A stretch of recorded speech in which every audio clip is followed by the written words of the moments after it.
Ok, listo. Bueno, vamos a comenzar. Bienvenidos y bienvenidas a esta webinar. Vamos a ver. Voy a, vamos a iniciar. Perfecto. Bueno, buenas tardes a todos y todas. Mi nombre es Iván Zanabria, profesor de la sede interunitaria de Alajuela. Fui invitado para moderar dicha actividad, dicha interesantísima actividad.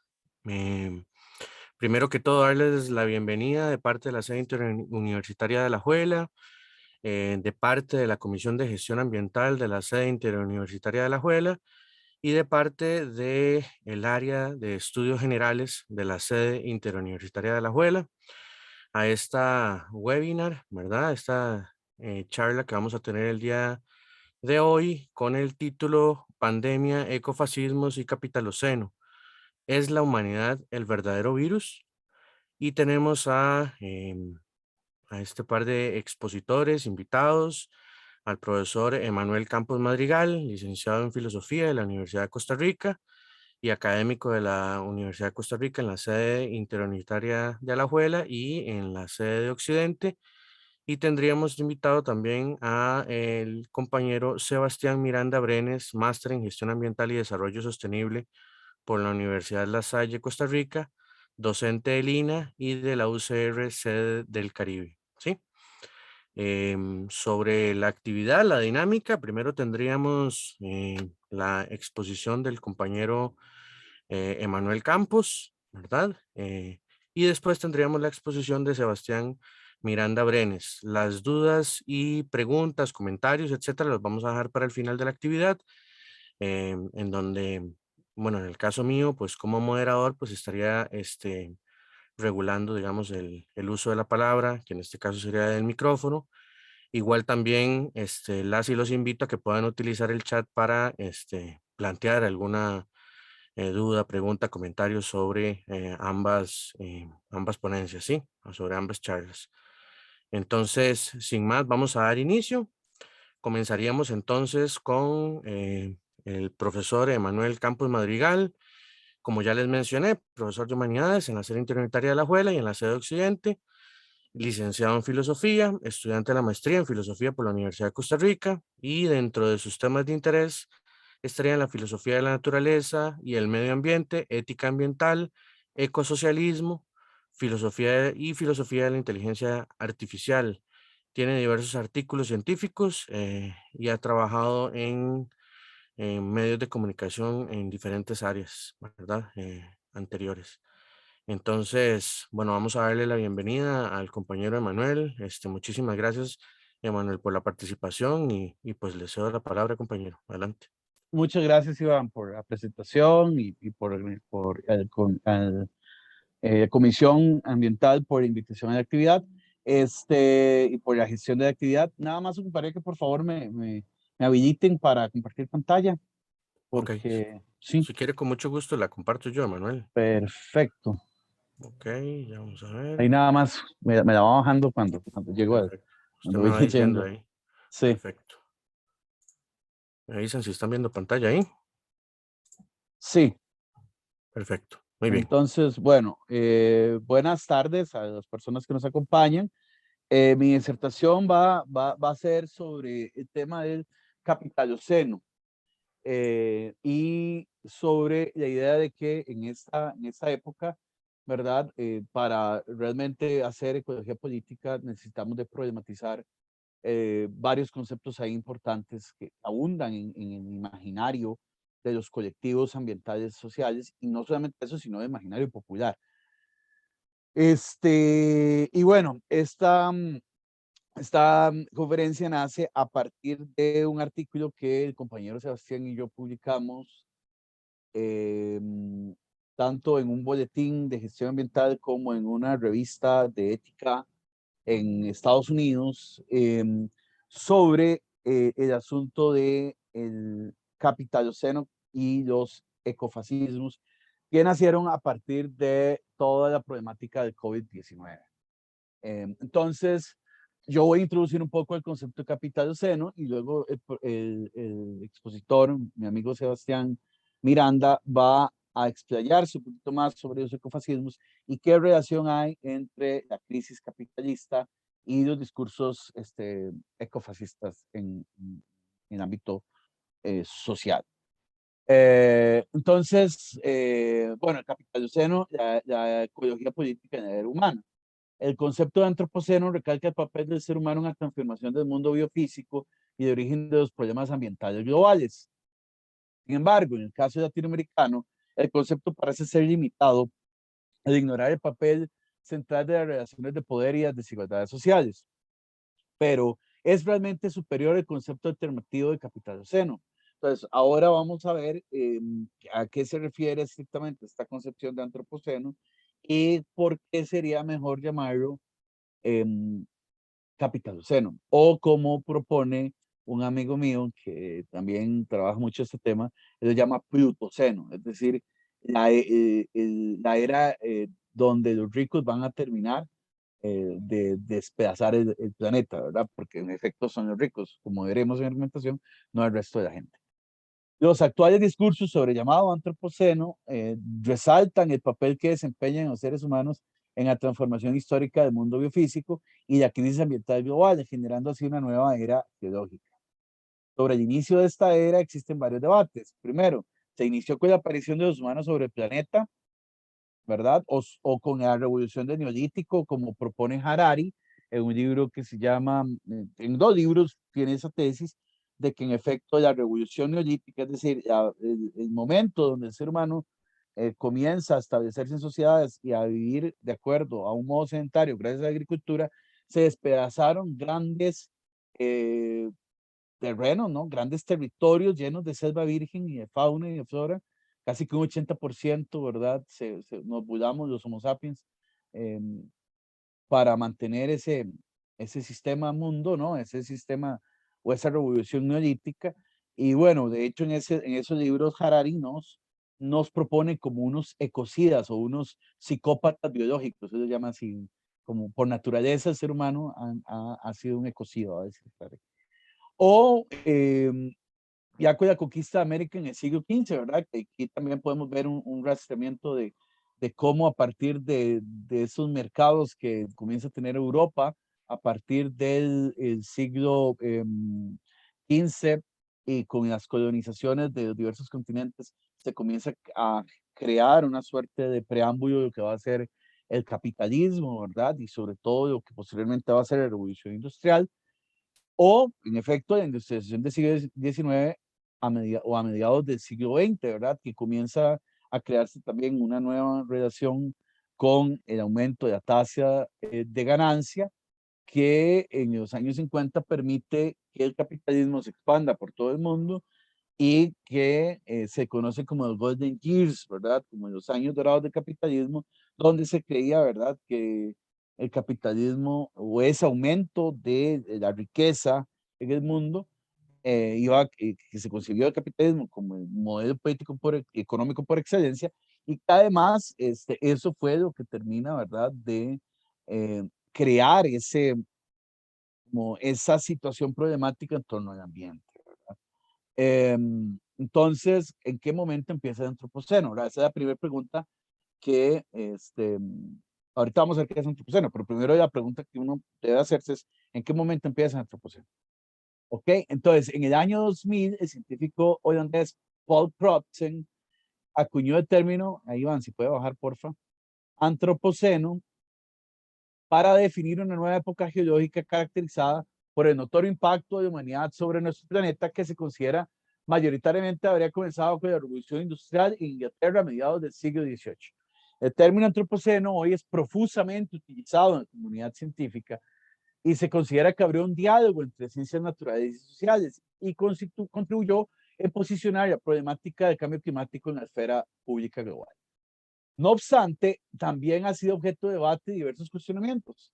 Una de las principales críticas que se le formula es que el antropoceno, al referirse a la humanidad como una entidad indiferenciada, no permite profundizar las causas y contexto en el cual se ha desarrollado la crisis ecológica. Entonces, básicamente, el antropoceno, que es la categoría que inventa este científico Crutzen, lo que dice es que hay una hay una nueva época geológica en la humanidad que aparece con el Homo sapiens. Es decir, nosotros seríamos los responsables de una nueva época en la historia de la Tierra. Por primera vez el ser humano interviene directamente en la ecosfera, en las relaciones bióticas con la naturaleza y cambiamos y tenemos una nueva era a partir de la acción humana. ¿Okay? Nosotros seríamos los responsables entonces de esta época como geológica. Sin embargo, en 2016, Jason Moore en Antropoceno o Capitaloceno, ahí van, si por favor puede ir bajando, Naturaleza, Historia y la crisis del capitalismo, sostiene que la dinámica de la degradación ambiental de gran escala debemos entenderla no como un proceso geológico, sino también histórico. Esto conlleva a considerar y comprender las relaciones entre poder, naturaleza y acumulación capitalista. Moore recalca que la conquista de América y África y la apropiación de lo que él denomina la naturaleza barata sentaron las bases de acumulación para el nacimiento del capitalismo. Básicamente en ese libro, que es fabuloso, Jason Moore explica cómo, gracias a ese extractivismo que empieza con la conquista de América y África por parte de Europa y lo que él denomina naturaleza barata, es decir, los recursos naturales, pero también el trabajo humano. Y aquí, bueno, es otro tema también súper interesante de estudiar, pero habría que analizar, por ejemplo, el trabajo femenino, ¿verdad? Ese trabajo no pago que muy inteligentemente reclaman las feministas actuales, que permite que la economía capitalista haya funcionado, ¿verdad? Por ejemplo, todas las atenciones, todos los cuidados y todo ese trabajo doméstico que hace que, en efecto, el capitalismo funciona. Hay un libro fabuloso que recomiendo leer a los que les interesan estas temáticas, que se llama, no me acuerdo quién es el nombre de la escritora, pero se llama ¿Quién hace la cena a Adam Smith? ¿Verdad? Recordemos que Adam Smith es uno de los principales teóricos del capitalismo, ¿verdad? Son los principales filósofos propulsores de la economía libre mercado y que en efecto reclama precisamente eso, es decir, todo el trabajo no remunerado que se produce a partir de los cuidados y de la atención doméstica, del trabajo doméstico, ese que ha permitido precisamente que se arme el sistema capitalista como tal. Entonces, es interesante, es un tema también de mucho análisis para otro conversatorio será esa relación, ¿verdad? Que hay entre explotación de naturaleza y explotación femenina, ¿verdad? Explotación a la mujer como tal. Hay una relación muy interesante entre la revolución neolítica y el nacimiento del patriarcado, ¿verdad? Ya eso se ha explorado en otros trabajos, ¿verdad? De autores bastante interesantes, sobre todo algunos autores feministas, y que se podrían haber algunas relaciones que obviamente no es el tema del asunto, tal vez más adelante pueda ser algo. Entonces, Iván, ahí porfa, si me ayudas.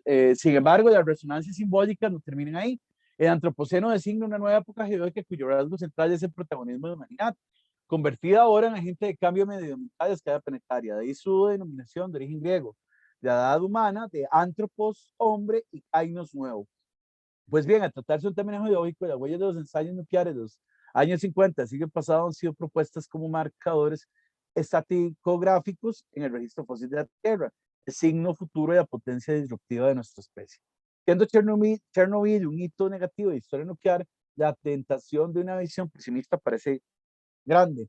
El antropoceno formaría parte de una supermodernidad, ¿verdad? Caracterizada además por la producción y el consumo a gran escala y por su capacidad destructiva. Está claro que esa misma supermodernidad ha conocido la disminución de la pobreza, el aumento de esperanza de vida y la mejora material generalizada de las sociedades humanas, ¿verdad? Evidentemente, por más que uno critique el capitalismo y muchas cosas, pues sí, como bien explica Harari, ¿verdad? En sus libros Homo sapiens y Homo Deus, ese matrimonio entre ciencia y capital, ¿verdad? Ha permitido el dominio humano sobre la tierra, ¿verdad? Y sobre todo ha permitido que la desigualdad, sea como sea, haya mermado. Bueno, obviamente eso gracias a los estados benefactores, ¿verdad? Pero es en este modo de producción, ¿verdad? Donde la mejor, digamos, capitalista, gracias a intervención estatal, ¿verdad? No es que el libre mercado funcione tan a lo digamos, a lo perfecto, ¿verdad? Como lo plantean algunos autores, que en efecto hay una disminución en la riqueza, ¿verdad? Bueno, hay una disminución en la desigualdad y hay un mejoramiento de calidad de vida en toda la historia, pues, digamos, de la humanidad, ¿verdad? Y en esto, no solamente, hay muchos autores que hablan sobre esto, ¿verdad? También habría que revisar a Steven Pinker, que habla mucho sobre que en efecto esta es una buena época, digamos, o esta es la mejor, entre comillas, época para vivir, porque precisamente las condiciones, vamos a ver, las condiciones socioeconómicas son un poquito mejor, por ejemplo, que, no sé, que en el medioevo o que en los inicios de la modernidad, etcétera, ¿verdad? Sin embargo, he aquí la enésima prueba de que el proyecto moderno rara vez admite juicios tajantes, la ambivalencia de su bandera, y con ella, creamos o no, hemos de manejarnos. Ahora, bien, es cierto, podemos aceptar el discurso progresista de ilustración, de la modernidad, de que en efecto la ciencia y el capitalismo nos han llevado a tener un mejor estadio, con mejores condiciones de vida como tal. Ahora, ¿a qué costo? Y ahí es donde empiezan las ambivalencias de este discurso, ¿verdad? Entonces, Iván, ahí porfa, sí, si me puede bajar. Entonces, la noción misma de antropoceno ha provocado discusiones en torno a los problemas ambientales a escala global. Como resultado, ha ocurrido un giro en las humanidades y las ciencias sociales, así como un replanteamiento de sus fundamentos conceptuales, metodológicos y políticos. La naturaleza se ha vuelto parte de los análisis históricos y sociales. Aquel giro permite una incidencia directa del conocimiento académico en los ámbitos de toma de decisiones globales, nacionales y locales relacionados con los problemas ambientales actuales y los consecuentes conflictos socioambientales relacionados con el cambio climático, la pérdida de la biodiversidad y extractivismos relacionados.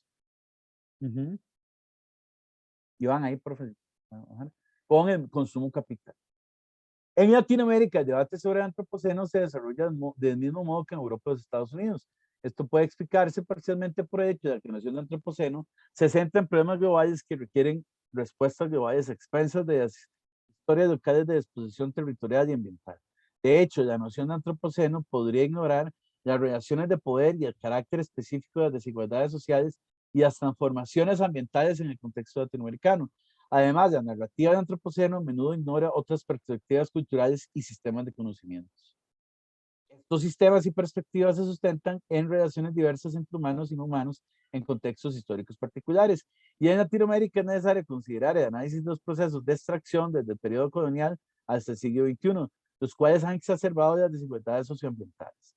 Tales procesos responden a una dinámica económica particular, a saber, la lógica del capitalismo en la cual ha generado transformaciones globales locales.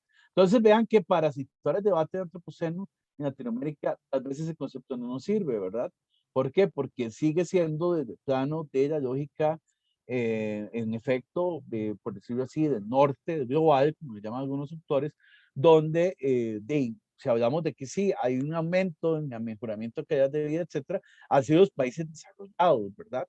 Ha sido en los países donde las grandes masas poblacionales han tenido mejoras en las condiciones, pero esos son los países industrializados y desarrollados, no la gran cantidad de países del mundo, ¿verdad? Donde las desigualdades sociales siguen siendo enormes. E incluso si somos críticos actualmente de la condición socioeconómica del sistema capitalista, pues ya ese modelo benefactor, ¿no? Ese estado interventor de la economía se cayó y por lo tanto las desigualdades han aparecido y han sido muy fuertes en los últimos años, sobre todo con las grandes crisis económicas, ¿verdad? Que la gran crisis económica que atravesó el mundo a partir del 2008, y ni qué decir, ¿verdad? De todo lo que ha generado este COVID-19 y lo que va a generar esta nueva situación geopolítica en Rusia, Ucrania, y las nuevas dimensiones que van a generar estos conflictos entre los países. Con el desarrollo del capitalismo, entonces un pequeño grupo de la población mundial controla los medios de producción y por lo tanto toma las decisiones sobre cómo y dónde y cuánto producir. En 2014, Richard Heath presentó un estudio que analiza durante el periodo de 1854 a 2010 gran parte de la era industrial, las emisiones de 90 corporaciones públicas y privadas dedicadas a la producción de carbono neutral, petróleo, gas y cemento. La investigación concluyó que esas 90 corporaciones han sido responsables del 63%, vean que no es una cantidad muy pequeña, de los gases de efecto invernadero en el periodo estudiado. Es más, si consideramos solo los 20 primeros de la lista, todas estas gigantes del sector energético producen el 30% de los gases de efecto invernadero. ¿Iván?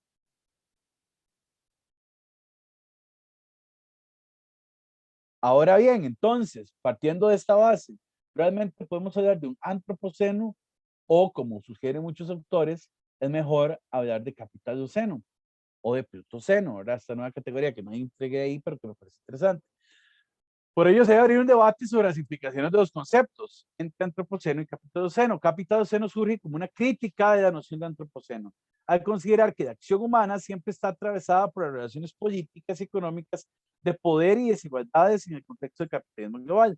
Por lo tanto, Capitaldoceno resalta cómo valoraciones económicas capitalistas de apropiación de naturaleza y territorios, y no solo acciones humanas directas, son las causas de las transformaciones ambientales y de la crisis ecológica actual, y que se va a profundizar en los próximos años y décadas.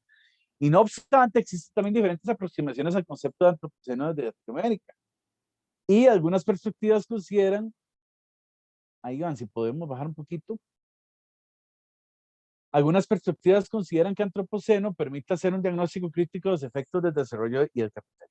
Otros ven como una oportunidad política de repensar las relaciones sociales a partir de construir nuevas relaciones con lo ambiental.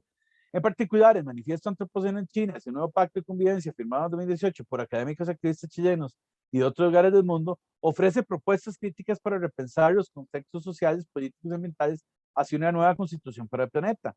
Este implica un pacto de convivencia basado en diferentes principios. Es una propuesta de vivir juntos, reconociendo la existencia de todas las especies y su diversidad, así como sus modos de vivir, pensar y actuar en contextos situados y localizados, basados en una ética biocentrista, ¿verdad? También un llamado a crear nuevas posibilidades de ser y futuro mediante la organización de la vida colectiva, los bienes comunes y las políticas públicas basadas en justicia socioambiental, transdisciplinaria, educación, arte y espiritualidad. El manifiesto quiere superar los conflictos ambientales actuales creando un mundo diferente. Los debates, tanto en torno al antropoceno como al capitaldoceno, son una oportunidad política para repensar la relación de los humanos con la naturaleza. También permiten abrir diferentes discusiones y convocar a personas de diferentes trayectorias, culturas y perspectivas para participar en la construcción de nuevas nociones y prácticas en relación con la naturaleza, el estado de los derechos de seres humanos y no humanos. Además, permiten proponer reconfiguraciones territoriales. Iván, ahí se puede bajar, por favor. Y ambientales y culturales que llevan a propuestas alternativas a los extractivismos y su relación con los territorios globales y locales, que replanteen las relaciones naturaleza-cultura y generan un cambio profundo en las actuales relaciones humanas con la naturaleza. Ahora bien, discursos como he mencionado se exigen buscar opciones tanto individuales como colectivas para repensar el capitalismo e incluso retomar los principios filosóficos de relacionamiento con el entorno de, por ejemplo, los pueblos indígenas y sociedades que establecen otro tipo de relaciones no basadas en los procesos de apropiación económica de la naturaleza. Durante los últimos años, y diría especialmente el último, la preocupación ante el cambio climático ha estado mucho más presente en el debate público. A su vez, surgen movimientos socioambientales globales como Fridays for Future and Extinction Rebellion, que abogan por, hablemos de emergencia y justicia climática, mientras a escala local muchas agrupaciones desde los territorios denuncian los impactos ya perceptibles causados por la crisis climática. Sin embargo, a pesar de la creciente preocupación ciudadana frente a la emergencia climática, el debate público es dirigido por los gobiernos y medios de comunicación de manera muy superficial, y eso va a hablar más Sebastián ahora, mencionando el cambio climático como la causa de sequías, inundaciones y otros desastres naturales, sin partir por preguntarse sobre las causas del cambio climático, lo cual no llevaría necesariamente a cuestionar el modelo productivo actual, las energías fósiles, la agroindustria, la industria ganadera, la industria forestal, entre otros. También es bastante común leer y escuchar que la crisis climática es responsabilidad de la humanidad, sin preguntarse por las relaciones sociales, que la han posibilitado y por tanto quienes son los verdaderos responsables. Durante la COP en París, en 2015 se divulga un informe preparado por Oxfam que dejaba de manifiesto que los países y los sectores sociales más pobres son los más vulnerables de las inundaciones, sequías, eventos extremos de calor y frío, huracanes, entre otros, causadas directamente por el cambio climático. Eso también abre el debate en torno a la justicia climática, toda vez que, como el mismo informe lo establece, mientras el 10% más rico de la población es responsable de generar el 50% de los gases de efecto de verdaderos globales, el 50% más pobre de la población genera solo el 10% de estos gases invernaderos. Vean aquí esta imagen, ¿verdad? Que lo toma de esa misma fuente de Oxfam. ¿Cómo es? Entonces, el 10% más rico de la población que genera casi la total de mitad de emisiones derivadas de hábitos de consumo. Es decir, son los países ricos, son los millonarios de la tierra que con sus hábitos de consumo están, perdón la expresión que voy a usar, se están cagando en el planeta, es decir, se están cagando en la especie humana, es decir, no es la humanidad como tal, digamos, los que están generando la crisis climática y los que van a despedazar la convivencia humana en el planeta o la estabilidad del ser humano en el planeta, sino es el modo de producción y la forma de consumo de solamente, ojo, un 10% de la población. ¿Ok? Entonces, hablar de que estamos en la era humana, ¿verdad? Estamos en efecto en, en un cambio geológico provocado por el ser humano en abstracto, sin tomar en cuenta estas dimensiones sociales, socioeconómicas, políticas, es absurdo, ¿verdad? Vean que entonces el 50% más pobre, y lo ven bien en ese gráfico abajo, solo genera aproximadamente el 10% de las emisiones derivadas de los hábitos de consumo. Y ahí van, si puede bajar, ya para ir cerrando entonces, que unos pocos sean los principales responsables de la crisis climática actual, no quiere decir que no vamos a hacer nada, o menos aún que no tengamos que hacer nada. Sin embargo, cambiar nuestros hábitos de vida y de consumo servirán de poco si no logramos que las corporaciones y países más contaminantes tomen medidas drásticas hacia un modelo productivo compatible con la meta de limitar el alza de 1,5 que considera el Acuerdo de París. La crisis climática entonces nos emplaza a pensar un nuevo modelo productivo basado en un planeta con recursos finitos que supere el capitalismo, obviamente, como modelo de producción, así como sus respuestas a la crisis climática como el capitalismo verde y el greenwashing, ¿verdad? Que son insuficientes. Hablar de un nuevo modelo productivo también implica ser críticos con lógicas productivistas sin mayores consideraciones socioambientales que tuvieron los socialismos reales en el siglo XX y la continuidad del modelo extractivista de recientes ciclos progresismos latinoamericanos, ¿verdad? Vean a AMLO, Andrés Manuel López Obrador, ¿verdad? Que juega de progresista y juega de ambientalista y todo el discurso de izquierda latinoamericana, pero que en la práctica, en efecto, va a hacer el Tren Maya. El lunes hablaba de eso con una amiga bióloga mexicana, de que lo habla muy bonito, ¿verdad? Pero en la práctica sigue comportándose como un capitalista más, ¿verdad? ¿Por qué? Porque está este discurso de progreso, está este discurso de sacar a la gente de la pobreza, etcétera, pero sin tomar en cuenta que los recursos son ilimitados y que en efecto, eh, de, hasta que no haya un cambio en la estructura social y en la justicia social de los modos y de las maneras de convivencia humana, no va a haber una verdadera armonía, entre comillas, con el ambiente.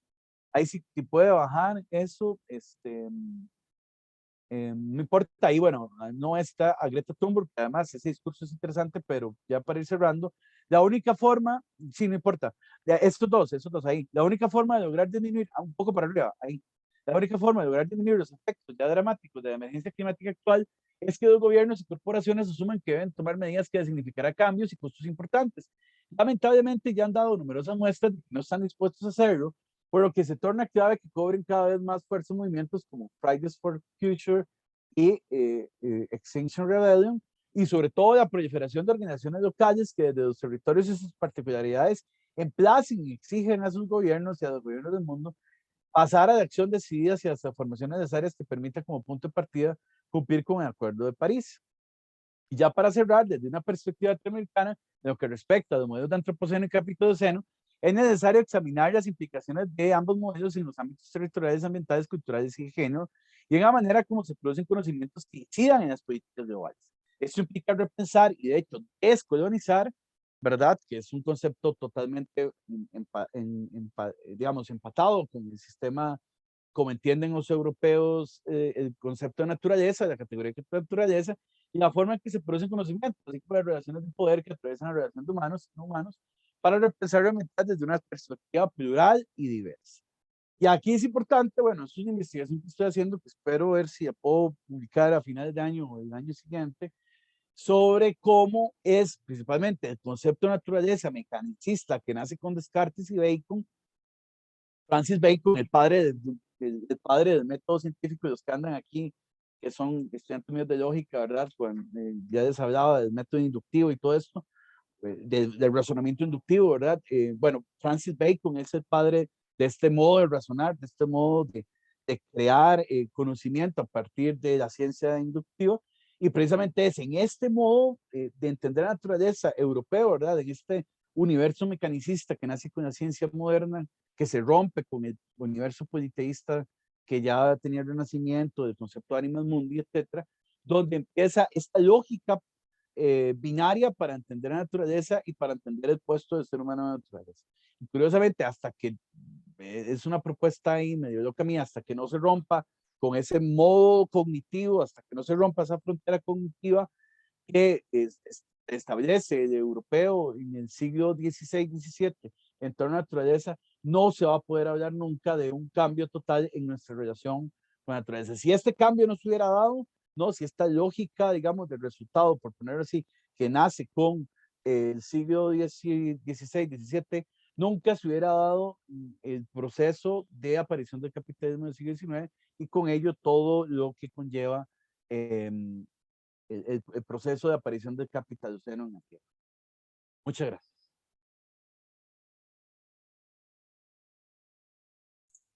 Ok, listo. Bueno, muchísimas gracias al compañero Emanuel por dichas reflexiones, ¿no? Yo creo que están sumamente interesantes. Les recuerdo, por favor, anotar las dudas, preguntas, comentarios, porque no se les olvide y ahora al final, pues, abrimos el espacio para plantear estas dudas y reflexiones. Bueno, muy bien, vamos a continuar entonces. Vamos con el compañero em, Sebastián Miranda Brenes, como les mencioné anteriormente, de forma muy breve, es máster en gestión ambiental, es escritor y docente de gestión ambiental de la Unidad Regional Huetar Caribe del Instituto Nacional de Aprendizaje y de la sede del Caribe de la Universidad de Costa Rica. Ha publicado diversos artículos académicos en materia de gestión ambiental, artículos de divulgación en revistas digitales latinoamericanas y 3 libros de poesía. Sus temas de interés son la ética ambiental, la educación ambiental y las ecomasculinidades. Su ponencia tiene el nombre de Pandemia, Ecofascismos y Capitoloceno. ¿Es la humanidad el verdadero virus? Muy bien, entonces le doy la palabra al compañero. Muchísimas gracias por la participación, Sebastián. Adelante. Bueno, muy buenas tardes, Iván. Muchas gracias por moderar. A Emanuel, un gusto en el encuentro virtual y repasando un poquito este artículo que pudimos publicar en el 2020, pues más o menos iniciando y viviendo la pandemia en su momento y reflexionando un poquito lo que se venía dando, ¿verdad? Entonces, bueno, yo voy a tomar más o menos lo que hablaba un poco Emma sobre la visión del antropoceno al capitaloceno y llevándolo hacia los discursos de los ecofascismos, ¿verdad? Que a veces es un discurso que muchas veces hasta nosotros mismos reproducimos de manera inconsciente y que es bastante peligroso. Voy a compartir una imagen principalmente para desarrollar mi disertación. Ahí no sé si están viendo lo que es la pantalla, si se ve bien, me Sí, confirmas. perfecto. Gracias. Bien, como bien decía Emanuel, podemos entrar en una discusión importante entre si realmente hablamos de antropoceno o capitaloceno, ¿verdad? Y tal vez aportando un poquito a la discusión anterior que nos plantea Emanuel, lo principal acá tal vez de ver es que al plantear la idea del antropoceno, estamos tratando de meternos todos o tratan de meternos a todos en el mismo saco, como si todos tuviéramos la misma responsabilidad de la problemática.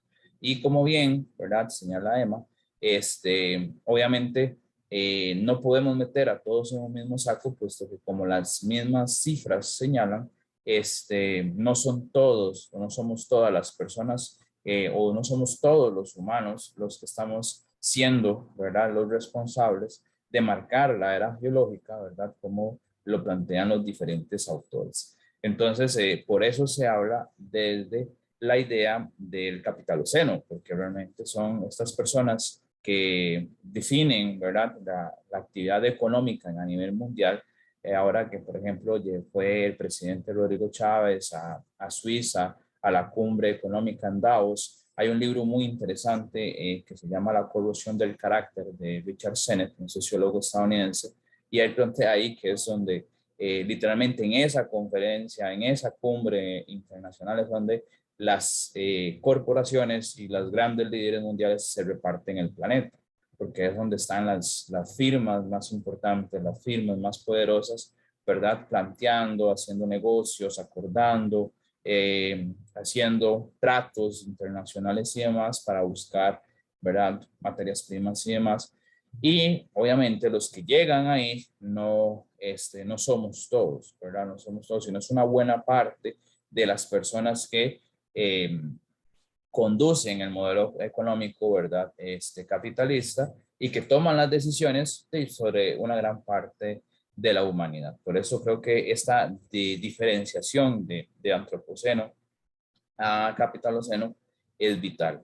Ahora, es muy interesante lo que pasa acá, porque como bien me señalaba Emanuel, de todo ha sido un proceso, ¿verdad?, encadenado para llegar a tener una era geológica tan marcada como lo es el capitaloceno. Desde la antigua Grecia, ¿verdad?, ya Aristóteles en su momento planteaba lo que se conoce como la escala natural, y hace como una estratificación, ¿verdad?, del valor que tienen los seres en el planeta, y obviamente pone a los humanos en la cumbre, y a partir de eso, ¿verdad?, ahí ya diferencia a los animales y a la naturaleza en un rango menor. Pero además de eso, también Aristóteles en su momento lo hacía, era la distinción entre los mismos humanos, ¿verdad?, donde planteaba a sabios, a guerreros, ¿verdad?, en posiciones más altas, a niños y mujeres en otras, a los esclavos en otras. Entonces ya hacía un proceso de estratificación. Entonces esto ya comenzamos a tener un proceso de verticalidad, ¿verdad?, de nuestra sociedad. Hablo a partir de esto porque obviamente somos parte de una sociedad occidental, y creo que la mayoría de nosotros y de nosotras hemos escuchado, ¿verdad?, de que el pensamiento occidental o el conocimiento surge de la antigua Grecia, y de ahí sea como sea, tomamos muchas concepciones de esta civilización, y creo que, ¿verdad?, una de ellas, y que fue, ¿verdad?, dándole o tomando más fuerza a lo largo de la historia, es esta idea de la estratificación de la naturaleza, poniendo a la humanidad por encima de todo. Y no solo a la humanidad, sino a una parte de la humanidad. A partir de esto, ¿verdad?, se desarrolla también el pensamiento judeocristiano, que forma parte de nuestra sociedad, y parte de esto podemos hablar del Génesis, que cuando habla de que Dios dice dominar todo aquello que camina, que arrastra y huele, y pone a la humanidad, y no solo la humanidad, sino al hombre, ¿verdad?, por encima de todo como un ente dominador. Entonces, cuando yo planteo, por ejemplo, unas consultas en mis grupos, me han dicho abiertamente de que el humano es la especie dominante. Entonces, ya esto es un chip que tenemos muy grabado, ¿verdad?, dentro de nuestra cultura, dentro de nuestra visión de mundo, de que somos los superiores, ¿verdad?, de que somos la especie superior. Y bueno, esto viene también desde el desarrollo del pensamiento judeocristiano, donde se nos pone, ¿verdad?, por encima ya de la naturaleza como dominadores de esta, ¿verdad? Y principalmente, obviamente, ahí trasciende o va, ¿verdad?, transversalmente toda la idea patriarcal de que es el hombre el que está por encima también de la mujer. Como bien señalaba Emma, podemos en algún momento meternos por esa línea de los ecofeminismos, ahora yo quedando en esta línea de las ecomasculinidades, para entender y tratar de ir rompiendo esta lógica de la cultura patriarcal. Emma también nos señala el desarrollo del pensamiento positivista, el pensamiento de bueno, todo el desarrollo del método científico, que prácticamente le da, ¿verdad?, le abre la puerta para que luego se desarrolle todo el capitalismo, y básicamente, nuevamente en el pensamiento del positivismo nos ponemos por encima de toda la naturaleza, y todavía peor aún porque lo ponemos mucho más abajo, porque en el pensamiento positivismo le quitamos toda la idea del ser a la naturaleza. Terminamos de reducirlas a simples cosas, terminamos de reducirlas a simples objetos, y comienza a tratarse como simples maquinitas, ¿verdad?, que no tienen alma, que no tienen sentimientos, que no tienen emociones, que no pueden sentir dolor. Y esto nos provoca todavía, ¿verdad?, ponernos mucho más encima de la naturaleza y como el mismo Bacon decía, ¿verdad? O establecía de que nosotros deberíamos de someter, la utilizaba ese término, someter a la naturaleza para extraer todo su conocimiento. Entonces, la naturaleza comienza todavía a posicionarse en una escala de menor valor, porque obviamente, o hayan otras culturas todavía que mantenían la idea de la naturaleza como algo sagrado, como un ser, como la Pacha, Mama, ¿verdad? Todas estas ideas, pero en la cultura occidental comenzó a eliminarse ya por completo esta idea de la naturaleza como el ser y menos todavía como el ser sagrado. Y a partir ya de esto ya surge todo el pensamiento capitalista que bien señalaba Emanuel, provoca, ¿verdad? De hecho, en la revolución industrial, en la primera revolución industrial se conoce como la gran aceleración, ¿verdad? Porque antes de la era preindustrial, a pesar de que ya estábamos con este pensamiento antropocéntrico, ¿verdad? De que la humanidad es el centro de todo, de que los humanos, ¿verdad? Somos lo más importante, de que la naturaleza está en función nuestra. Cuando comienza la industria a desarrollarse y a quemar el combustible fósil, el carbón, la madera en su momento, comienza a dispararse todo lo que es las emisiones de dióxido de carbono y comienza a destruirse los ecosistemas sistemáticamente a partir de los procesos industriales y comienzan a aparecer más cantidad de contaminantes en agua, suelo y aire, disminuir la calidad de vida del ambiente en los lugares y comienza todavía entonces a destruir hábitats y por lo tanto a matar especies. Este punto de las revoluciones industriales se conoce como la gran aceleración, porque es justamente hace más de 200 años cuando la cantidad de emisiones comienza a aumentar. Y obviamente, ¿qué implica esto? Por eso también nosotros apoyamos el concepto de capitaloceno, porque es justamente cuando se establece o se instaura el sistema capitalista en el desarrollo de toda esta era industrial y que coincide, ¿verdad?, con el aceleramiento de la destrucción planetaria, el cambio climático, el calentamiento global que poseemos y que ya estamos viendo lo que son los efectos. Ahora, ¿qué pasa? Dentro de esta dinámica, ¿verdad? De que el capitalismo ha llegado a ser el sistema, ¿verdad? Económico que ha causado, que ha sido el principal causante de la destrucción de la naturaleza o del entorno en que nosotros hemos venido desarrollando, hemos desarrollado algunos discursos también. Por ejemplo, pasamos de decir de que la naturaleza está en función nuestra, de que somos el centro de todo, a decir, como lo mencionaba anteriormente, de que nosotros somos los seres superiores, ¿verdad? De hecho, cuando se plantea la teoría de la evolución, Darwin decía de que nosotros somos la especie más evolucionada, la cumbre de toda la evolución, ¿verdad? Porque somos seres pensantes y seguíamos reproduciendo de una u otra forma la idea de que somos seres superiores, ¿verdad? Este chip que decía Emma de ver la naturaleza por debajo de todo y nosotros por encima de ella y todos los demás.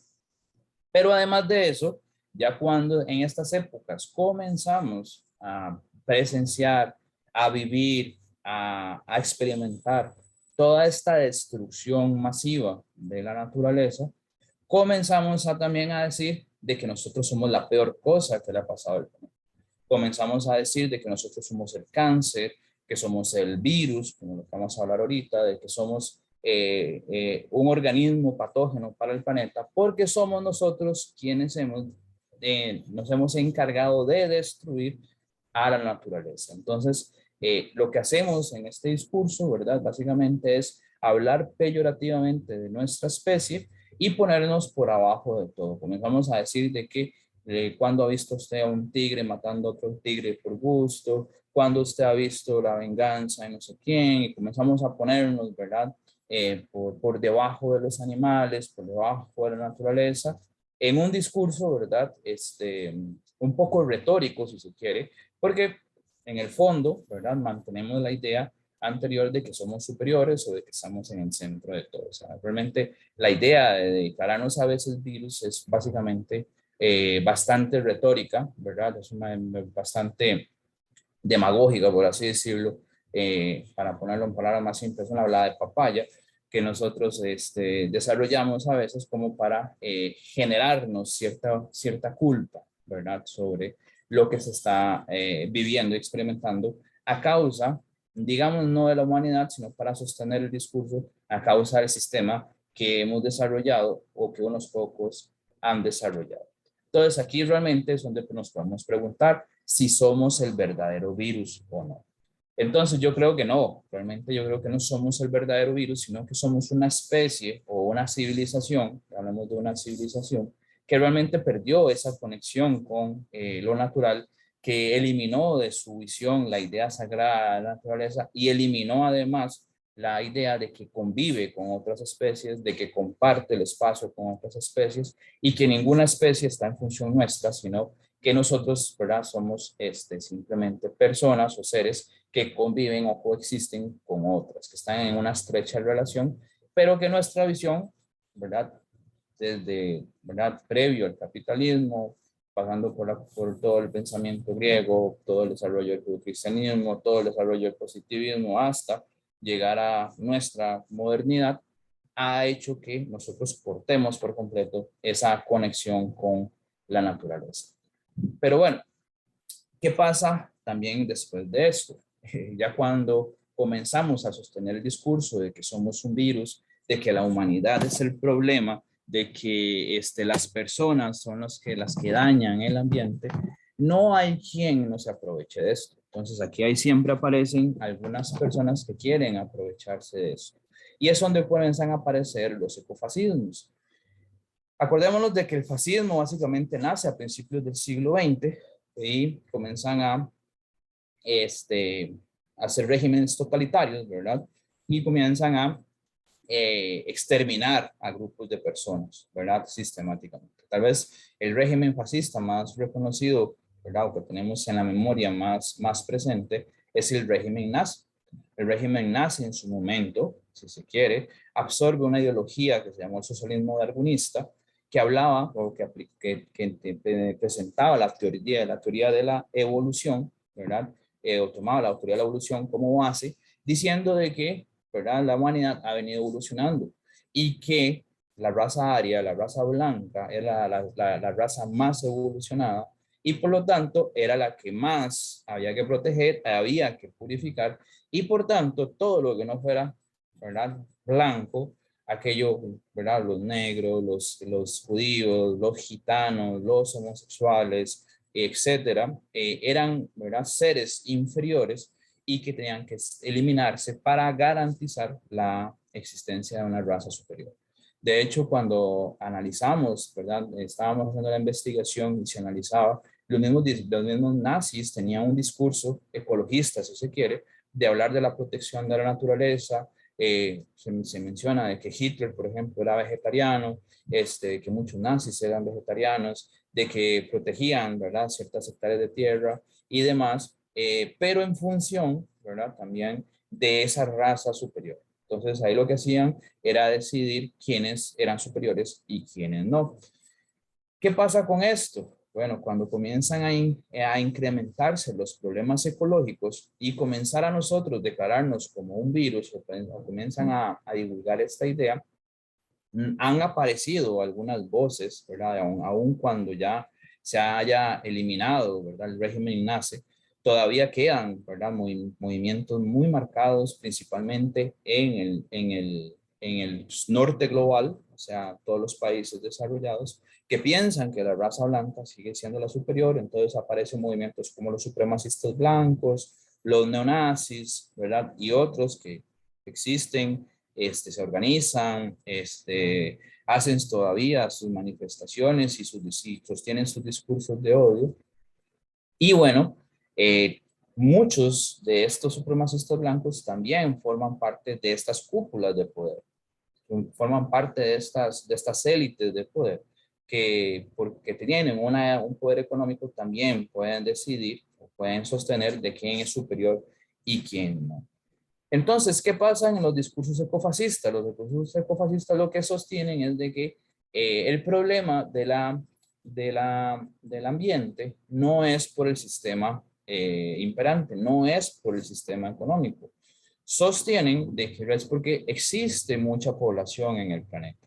Existe una gran cantidad de personas en el planeta. Entonces, ellos señalan, o ya señalan, ¿verdad? O estas personas señalan de que la explosión, ¿verdad?, de poblacional fue el causante de la situación ambiental.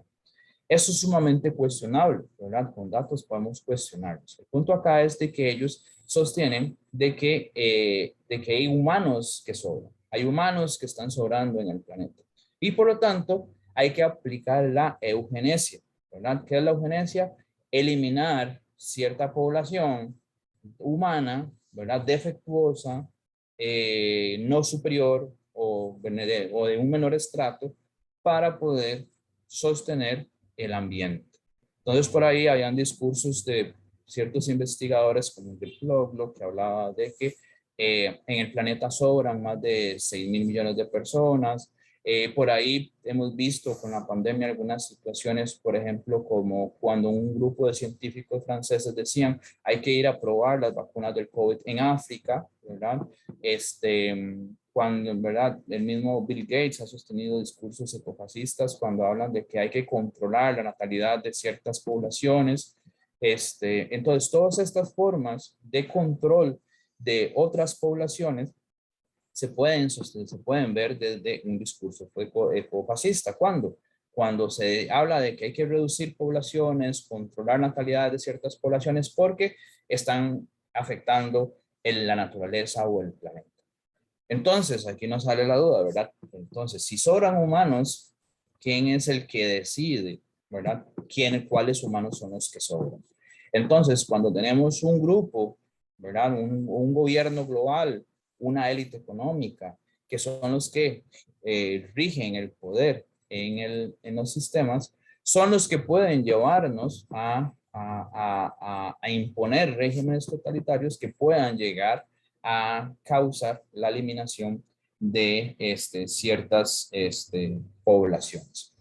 Entonces, en los ecofascismos, ¿verdad? Es un riesgo latente que tenemos, porque, por ejemplo, se reprodujo muchísimo con el presidente Trump, lo hemos escuchado con presidentes como Bolsonaro, para tenerlo un poquito más cerca, que abrió la explotación en el Amazonas, eliminando, ¿verdad?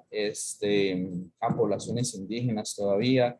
Se ve muchas veces en la Colombia, ¿verdad? Del gobierno para atrás, anterior, donde se han eliminado poblaciones indígenas e líderes ambientales en pro del progreso.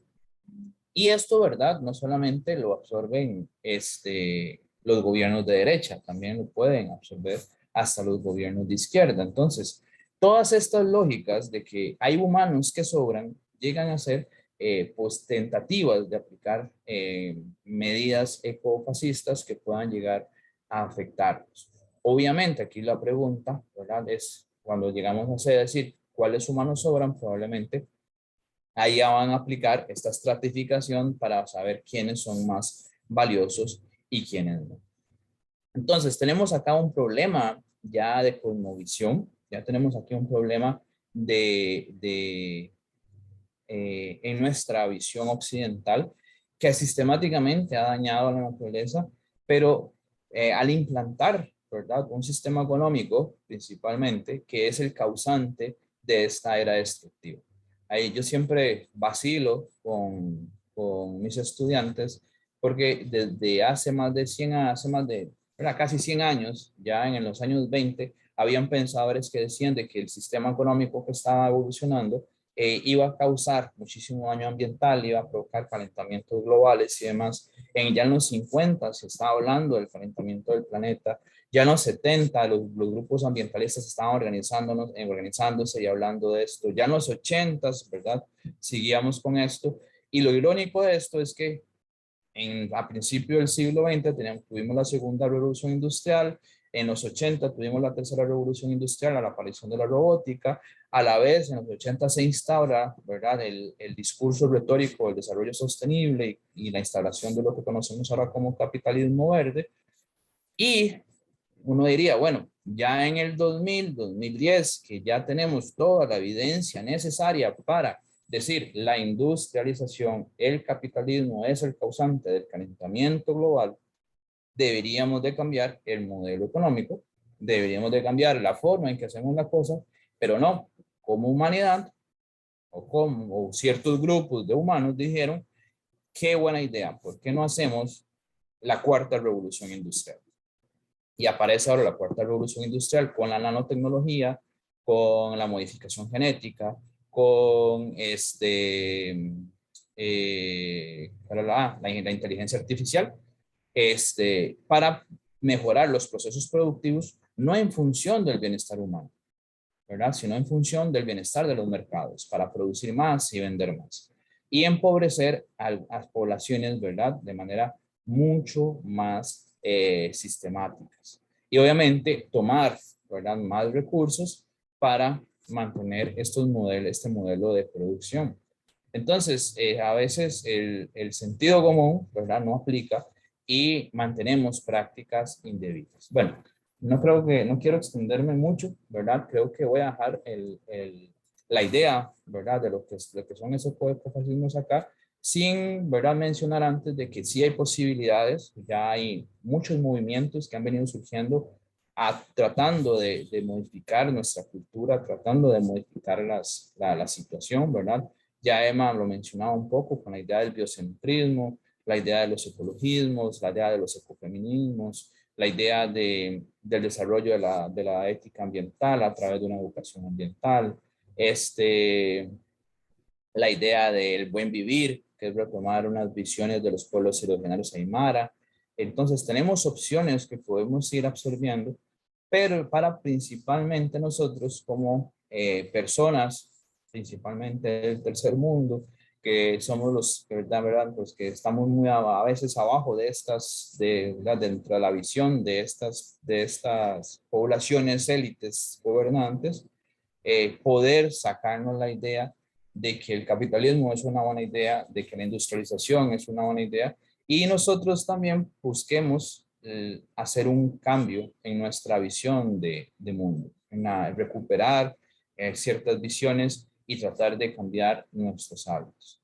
Yo siempre digo que en este momento no podemos trabajar desde la culpa, no podemos sentirnos culpables por lo que está pasando. No, la culpa generalmente no genera nada, sino es ir asumiendo responsabilidades. Obviamente yo no puedo asumir la responsabilidad de una gran industria para que cambiar las cosas, pero yo sí puedo asumir responsabilidades personales que también puedo convertirlas en responsabilidades o en acciones colectivas. Ir cambiando nuestras realidades, por lo menos inmediatas. Entonces, eso es como la posibilidad más concreta que tenemos, ¿verdad?, para tratar de hacer algo contra este gran monstruo que se llama Capitaloceno, que nos está poniendo en riesgo nuestra existencia en el planeta y que, ¿verdad?, si no mantenemos esta fuerza de trabajo en el sentido de cambiar la parte de mentalidad y nuestros hábitos, de ahí vamos a tener severos problemas en la adaptación a lo que viene. Yo creo que ya no estamos en un punto para cambiar, ¿verdad?, o para reparar el problema, sino ahora que lo que nos toca como humanidad es mitigar el problema y adaptarnos a las nuevas condiciones que se van a venir con el cambio climático provocado por este calentamiento global. Bueno, muchas gracias y ahora sí quedo abierto a las preguntas y a las dudas. Bueno, muy bien. Muchísimas gracias al profesor Sebastián y bueno, por supuesto que también ya el profesor Emanuel. Bueno, vamos a abrir entonces el espacio, ¿verdad? Para discusión, para reflexión. Les pido a las personas que están interesadas, ¿verdad?, en participar, que levanten la mano y yo me voy a encargar de ir cediendo la palabra. También las personas que no quieran abrir el micrófono en su momento podrían enviar alguna duda o pregunta que tengan por el chat de acá del Zoom. Entonces, comenzamos. No sé si alguien tiene la primera intervención, el primer comentario.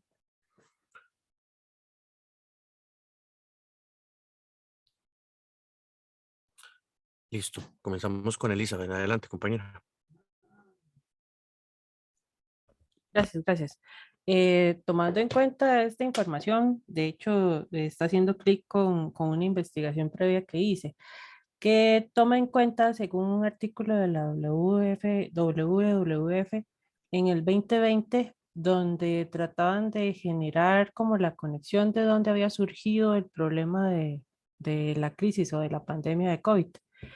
Y decían que debido a la trata o al intercambio de especies silvestres entre países y ¿cómo es? Ese simbolismo mágico que le dan al consumir un animal y que al consumirlo ellos van a poder mm, tener más vigor o mejorar su estado físico. Aquí es donde me gustaría saber desde la perspectiva de ustedes en este tema que acaban de exponer, ¿dónde entra esta posición? Lo que es el aplicar costumbres, el darle el valor mágico a un animal, que el consumo de él va a generar ciertos cambios en la parte física. ¿Es parte del fascismo o es parte del sí, el antropoceno? ¿O dónde? Eso es lo que me gustaría saber, si me podrían ilustrar. Bueno, voy a empezar yo. Que no manejo tanto esa cuestión de ética animal. Seba sí maneja más ese asunto, Ujú, pero creo que eso podría ir. Bueno, habría que entender primero la dimensión biológica del ser humano, ¿verdad? Que en efecto es un animal, ¿no? Es un mamífero carnívoro ujú. y que en efecto, pues en algún momento de evolución comenzó a consumir em, carne de otros animales, incluso, bueno, consumía carne humana, ¿verdad? De hecho, hay bastantes rituales y bastantes tabús, etcétera, que condenan el canibalismo. Entre ellos, por ejemplo, recuerdo la famosa parte donde Abraham, ¿verdad? Iba a sacrificar a su hijo y en lugar de sacrificar a su hijo, eh, sacrifica un ternero, ¿verdad? Bueno, a una de esas cosas que comían judíos en esa época, las tribus eran de esa época. Entonces, ahí es una bella metáfora, ¿no? Para explicar cómo había que dejar de comer carne humana, porque en efecto ya comienza a trazarse una distinción, ¿no? Sacra sobre el concepto de humano y sobre el concepto de persona, ¿verdad? Que obviamente posteriormente, gracias a las religiones monoteístas y la filosofía se convierte en un concepto distinto, que ya se explicó muy bien con el antropocentrismo, ¿verdad?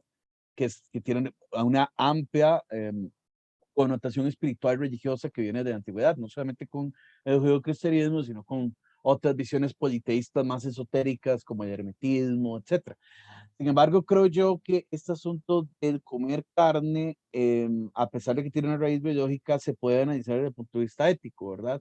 Y es el asunto de que en efecto, partiendo de otras visiones de mundo no antropocéntricas, ¿verdad? Los animales podrían ser pacientes morales, ¿verdad? Un concepto muy importante en ética, en filosofía y en bioética, que en efecto no deberían de ser objeto de consumo humano. Y también podríamos ver, ya desde un punto de vista estrictamente ambiental, que evidentemente el impacto de la industria de la carne, ¿verdad? Tiene un amplio espectro, un amplio costo en el planeta, ¿verdad? Entonces, creo que hay bastantes razones éticas para entender que puede ser que comer carne no sea la dimensión ética, por lo menos en estos momentos de historia, ¿verdad? Donde eh, podemos tener acceso a otras especies, perdón, a otros tipos de comida, ¿verdad? Que no dependan de los animales, ¿verdad? Poder entrar ahí. Ahora, esa dimensión que vos hablas de que comer ciertos animales va a tener cierto poder mágico, lo que sea, pues habría que rastrearlas desde la antigüedad, ¿verdad? En el sentido de que la alimentación siempre ha sido una parte importante en torno a lo sacro y lo profano, ¿verdad? Como explica muy bien Mercedes Yade, y habría que rastrear ahí las dimensiones antropológicas. Yo sí tengo la percepción de que en efecto la aparición del COVID viene de una zoonosis. ¿Qué es eso? Que es estrictamente una hibridación, ¿verdad? Que se hizo entre una enfermedad que viene por culpa de la pésima interacción que tiene el ser humano con las demás especies animales en este contexto. Es decir, no puedes, digamos, no viene de un elemento estrictamente natural, ¿verdad? Sino de cómo los humanos no interactuamos adecuadamente con los otros animales. Igual que pasa, por ejemplo, en la Edad Media, ¿verdad? Que pasó en la Edad Media con la aparición de la peste bubónica, ¿verdad? Que genera ese gran cambio en Europa. De hecho, hasta hay hipótesis que dicen que la modernidad y el renacimiento y el capitalismo nacen y el fin del feudalismo fue gracias a la peste bubónica. Y entonces, precisamente, el ser humano tiene una pésima interacción con los animales. Es decir, nosotros no hemos sabido cómo ser, por decirlo así, buenos compañeros en este mundo, ¿verdad? Sino que hemos sido, perdón la expresión, unos HPs, ¿verdad? Unos verdaderos psicópatas biológicos, como le robo la expresión a Harari, que me gusta mucho, ¿verdad? Unos ecocidas, unos psicópatas biológicos. Es decir, sí, entonces somos hijos de Dios, ¿verdad? Somos la máxima expresión de la creación en este universo, como van a decir, no solamente es un monoteísmo judio-cristiano o islámico, sino otras corrientes ideológicas espirituales, y entonces podemos poner a nuestra disposición el planeta. Y eso es lo que se instaura en la lógica por ejemplo, digamos, ya de la visión de Bacon sobre la naturaleza, ¿verdad? El conocimiento sirve para dominar, el conocimiento da poder, y es curioso porque Bacon, bueno, para ahí va mi investigación, Bacon es un Rosacruz, ¿no? Es un iluminado esotérico, ¿no? Tiene conocimiento iniciático, y curiosamente, a pesar de que el esoterismo y los conocimientos ocultistas de esa época tienen una visión de Anima Mundi, es decir, de la idea de que toda la naturaleza tiene vida y tiene alma, que viene del platonismo y otras corrientes de la antigüedad, de hermetismo, etcétera, del universo como un alma, ¿verdad? El universo como una gran mente cósmica, por decirlo así, una mente universal. Este tipo instaura la idea de que la naturaleza es, al igual que Descartes, un vehículo o una cuestión mecánica, ¿verdad? Y ahí es donde se instaura esta lógica precisamente eh, de usar la naturaleza como un recurso, ¿verdad? Incluso el mismo concepto de recurso natural que tiene toda una raigambre en la lógica de la administración capitalista, ¿verdad? Incluso el mismo concepto de recurso humano ya es problemático, si lo vemos desde un punto de vista del etimológico, ¿verdad? De lo que implica un recurso. Entonces, habría que rastrear todo eso habría que rastrear eso antropológicamente, ¿verdad? En esa transición, ¿no?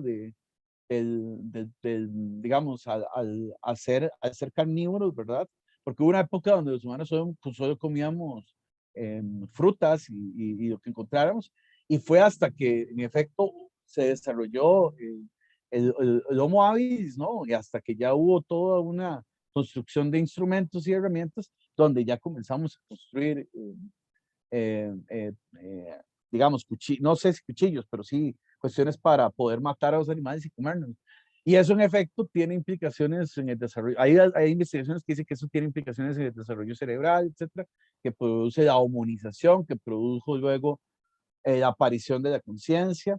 Pero creo que actualmente el debate entraría en el sentido de que eh, si es ético o no consumir animales, dependiendo de este contexto histórico, ya no yendo a la prehistoria, ¿verdad? Al pasado, a entender por qué fue que se comenzó a consumir carne, sino en este momento que nuestra relación con los animales no humanos, nuestra relación con nuestros compañeros, no solamente tanto del mundo, ¿verdad? Sino con nuestros compañeros de especie, etcétera, tienen que cambiar para hablar también de una suerte de justicia para los animales, que eso es lo que se trabaja mucho en ética animal actualmente. Y ahí Sebas puede explayarse más en eso, que es el que conoce más el tema. Yo sigo siendo un poquito antropocéntrico, aunque no quiera. No, súper. Bueno, sí, la idea es esa, es que a la pregunta de Elizabeth creo que se centra más que todo en la parte del antropocentrismo tal cual, pero sin afán de ser reduccionista, ¿verdad? Ese antropocentrismo, obviamente, hay un grandes tintes culturales que van a definir este tipo por decirlo así, de creencias, ¿verdad?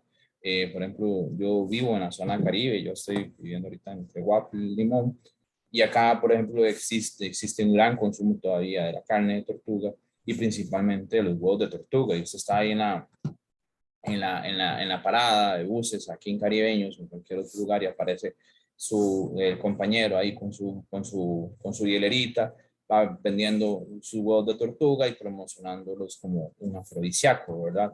Entonces, hay una creencia todavía en la cultura caribeña de que consumir huevos de tortuga, perdón, es un afrodisíaco, es algo afrodisíaco, ¿verdad? Entonces, va a estar muy asociado a lo que es tu pregunta. Entonces, obviamente hay tintes culturales que van a definir estas ideas.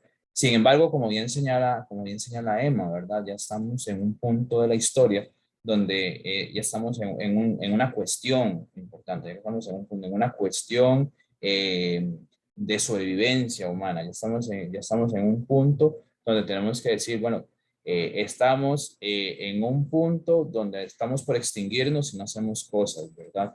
Y entonces, desde esta línea, ¿verdad? Después de los años 70, comienza a tomar fuerza todos estos movimientos ecologistas y también investigaciones desde el calentamiento global y demás, comienzan a tomar fuerza los pensamientos del vegetarianismo, del veganismo, ¿verdad? Porque nosotros como personas no somos carnívoros como tal, somos omnívoros, una teoría, y nos podemos alimentar de gran cantidad de fuentes de alimentos distintas, inclusive hasta dejar de eliminar por completo el consumo de productos animales y con el conocimiento científico que hemos desarrollado, o sea, como sea, optar, ¿verdad? Poder consumir los nutrientes básicos y necesarios para poder tener un buen desarrollo de vida sin necesidad de consumir especies, ¿verdad? Y aquí entra entonces ya todo un planteamiento ético, ya desde la ética ambiental y desde la ética animal, ¿verdad? Del por qué si ya nosotros ya tenemos el conocimiento para definir, ¿verdad? O producir los nutrientes básicos, si queremos, hasta de manera sintética, ¿por qué tenemos que estar eliminando especies, ¿verdad? Y muchas veces desde el peligro de extinción. Entonces yo les planteo, por ejemplo, a estudiantes míos que todavía consumen carne de tortuga, y lo dicen abiertamente, por acá, de cuál es la lógica de comer carne de tortuga, por ejemplo, si tenés la nevera llena ya de otro tipo de alimentos y puedes satisfacer tus necesidades alimenticias sin necesidad de matar o eliminar una especie en peligro de extinción. Entonces, ya aquí yo les hago un planteamiento ético, ¿verdad? Y para que ellos se cuestionen. O sea, yo no doctrino, yo evito el adoctrinamiento de qué es lo que hay que hacer, pues yo sí lo que les planteo son que por qué lo haces si, ¿verdad? Si ya tenés tu fuente de alimento. Claro, como bien Emma dice en el chat, es una práctica cultural y que aquí sea como se ha venido, ¿verdad? Transformando poco a poco porque cada vez más gente deja de consumir esta carne, por ejemplo. Igual que la iguana, ¿verdad? En ciertos lugares acá se consume todavía mono, cúpula, ¿verdad? Entonces todavía ya se consume para gente que todavía va a montear y saca tepezcuintle o saca venado, ¿verdad? O sea, son prácticas que ya son menos comunes, pero todavía se sostienen. Entonces, y eso obviamente entra dentro de una visión antropocéntrica, de toda esta idea de que nosotros podemos tomar la decisión sobre otros cuerpos, ¿verdad? Sobre otros seres, podemos, que esos seres están en función nuestra y muchas veces también ahí entra algo muy interesante, porque yo les digo a mis estudiantes de que a pesar de que en el pensamiento occidental nos venden la idea de que somos seres racionales, nosotros no nos movemos, ¿verdad? Meramente por la razón. Muchas veces nosotros nos movemos principalmente porque somos seres emocionales y lo que nos incentiva a hacer cosas es el deseo. Entonces yo no paso por la razón de decir, mira, sí, yo ya tengo en la nevera la cantidad de comida suficiente para el mes y que puedo comer bien y ya me alimento y sobrevivo, sino es que como porque qué rico comer, porque deseo comer algo que me satisface, ¿verdad? Algo que me da placer. Y entonces yo actúo, ¿verdad? Más que por la razón, sino por ese deseo, esa emoción de sentir el placer, de sentir, ¿verdad? De satisfacción. Y eso nos lleva a sostener prácticas que son completamente innecesarias, si se quiere.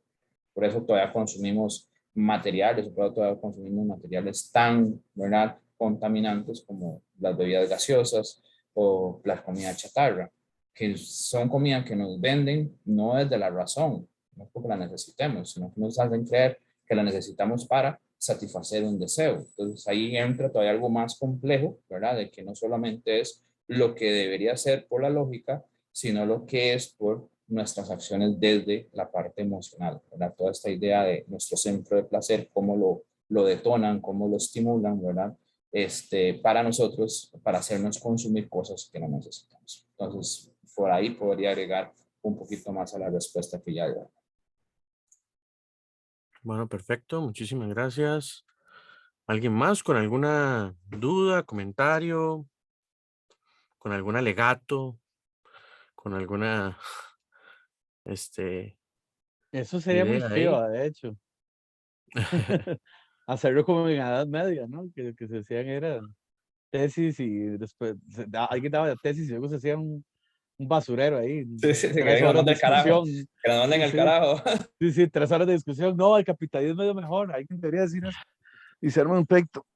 Bueno, Bueno, tomando en voy a, cuenta de que algunos tal ajá, vez están pensando todavía, entonces yo voy a seguir con las preguntas. ok. De hecho, ya tomando en cuenta de que es el antropocentrismo el que nos hace actuar de ciertas formas a nivel cultural, entonces, tomando como un punto ya así para aterrizar todo lo que ustedes hablaron, sería entonces que nosotros no somos el virus, sino que son nuestras acciones o costumbres del pasado las que causan estas crisis que, como dice este, la parte fascista, podría decirse, que, que se da por periodos históricos y que se supone que tiene que exterminarse toda una población para que esas acciones cambien. Es que Mira, básica, ahí, déjame mejor sí, responder, déjame responder primero. Quiero. ok, No, dale, dale. no, lo que quería, vamos a ver. Si uno se pone a ver, ¿verdad? Por ejemplo, acá todavía tenemos pueblos originarios, ¿verdad? Que han vivido más de 500 años en una montaña y la montaña se ha mantenido sana, ¿verdad? Prácticamente con intacta, ¿verdad? O como o su uso de suelo es muy poca, ¿verdad? Se modifica muy poco. Su nivel de contaminaciones son mínimos, ¿verdad? Porque son poblaciones humanas que logran desarrollar, ¿verdad? Un sistema de vida que no castigan, para ponerlo en un término así, ¿verdad? Un poco diferente, o no devastan, ¿verdad? El entorno y sostienen, ¿verdad? Sus prácticas humanas y su desarrollo durante mucho tiempo sin hacer grandes modificaciones. O sea, ya ahí ya estamos hablando de que hay poblaciones humanas aún de que logran, ¿verdad?, tener una interacción más equilibrada que nuestra civilización occidental. Entonces, ahí es donde podemos definir de que realmente no somos el virus tal cual, podríamos convivir, ¿verdad?, de manera más sana con la naturaleza, cambiando nuestras cosmovisiones, cambiando nuestra forma de ver el mundo y nuestras interacciones, pero, ¿verdad?, lamentablemente, y fuimos colonizados. Creo que el pensamiento, ¿verdad? Aunque Emma y yo criticamos mucho todos los discursos decoloniales, ¿verdad? Y demás, hay un planteamiento interesante de que sí, fuimos colonizados y lo que fue, nos impusieron, ¿verdad? En esos procesos, una visión de mundo completamente antropocéntrica. Y la hemos adoptado y desarrollado en este periodo y hemos permitido, ¿verdad?, que por lo menos en nuestro continente se hayan destruido sistemáticamente nuestros ecosistemas, ¿verdad? Y dentro de esta división que está marcada dentro del del norte global con el sur global, ¿verdad? Además de eso, nosotros somos el depositorio de recursos de este norte global y que vienen a destruirlo con mucho más fuerza. Entonces, yo creo, ¿verdad? Yo sí creo de que en sí, tal cual, para responder la pregunta, la humanidad no es el verdadero virus, ¿verdad? Sino ha sido un desarrollo de nuestra civilización occidental la que ha conllevado la destrucción masiva. Y de hecho, yo tengo un artículo de opinión, básicamente, publicado en un par de páginas en Internet, donde yo hablo de que nosotros somos el ocaso de una civilización.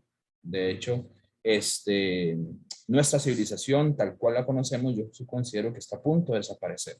Yo creo que la humanidad tal vez no desaparezca tal cual. De hecho, todas las predicciones del cambio climático hablan de que las poblaciones humanas que puedan adaptarse mejor a lo que vienen son aquellas, ¿verdad? Que todos son los pueblos originarios que todavía, ¿verdad? Viven en lugares bastante naturales, y que las poblaciones que van a verse mucho más afectadas son las que viven obviamente dentro de la estructura occidental, pero obviamente son las más empobrecidas. Pero las más empobrecidas, las más vulnerabilizadas, son obviamente las que van a sufrir los mayores efectos de este colapso civilizatorio que muchas personas también lo estamos hablando, ¿verdad? Entonces, creo que así como en algún momento, ¿verdad? Fue desapareciendo todo el imperio, qué sé yo, sumerio, ¿verdad? El otomano, el inca, el azteca, todos estos imperios que fueron, ¿verdad? Fueron cíclicos. Nuestra cultura occidental creo que está en un periodo de ocaso, así como, porque todo el pronóstico dicta a que eso va a pasar, ¿verdad? A que parte de nuestra civilización deba desaparecer. Entonces, por ahí puedo aportarte a esa idea de que no somos el verdadero virus, sino es realmente todo el desarrollo de la visión occidental, y obviamente la práctica capitalista que lleva más de 2 siglos destruyendo sistemáticamente todos nuestros ecosistemas y nuestra biosfera. No sé, Emma, si quieres agregar algo. No, básicamente refuerzo tu idea de que en efecto la humanidad no es el virus, ¿verdad? Sino desde esta argumentación, el virus es el modo de producción, digamos, en el cual los seres humanos hemos utilizado la naturaleza como un recurso para nuestro beneficio, ¿verdad? Y entonces podría ser que cambiando esa forma de entender cognitivamente el mundo, entonces que el asunto cambie, ¿verdad? Pero creo que no podríamos hablar de una, no sé, de una patologización de la naturaleza humana. Es decir, como decir que somos el virus es como, hey, es que por naturaleza somos seres malos o somos seres psicópatas biológicos, como me llama Harari, ¿verdad? Porque en efecto creo que no hay algo como una naturaleza humana.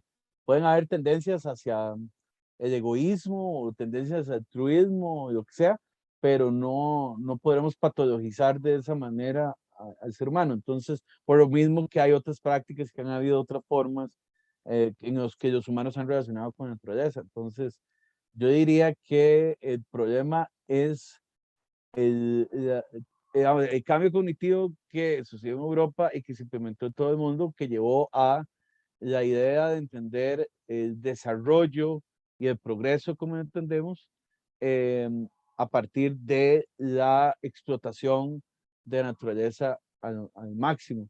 Hasta que eso no cambie, el asunto no va a cambiar, pero no creo que sea el ser humano, sino más bien es esa construcción, ¿no?, sociohistórica que sucedió en Europa en ese momento. Ahora, eso no implica que otras civilizaciones no tuvieran también digamos, los mayas, por ejemplo, fue un colapso ecológico lo que los llevó a la desaparición. Hay bastante evidencia sobre eso. Es decir, no es que solo los europeos hayan sido los problemáticos.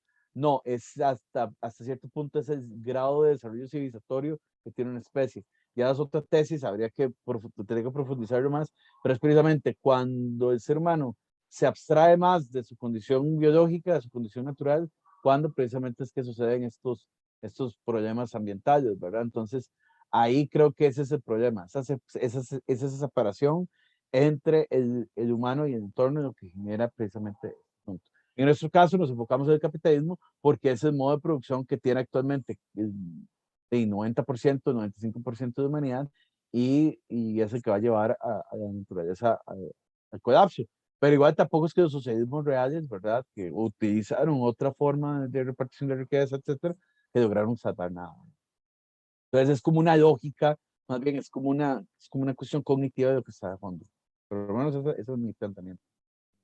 Y eso que yo estoy Ah, trabajando en varias investigaciones. actualmente, entonces, ese 10% de la gráfica que usted mostraba, Manuel, ese es el verdadero virus, entonces.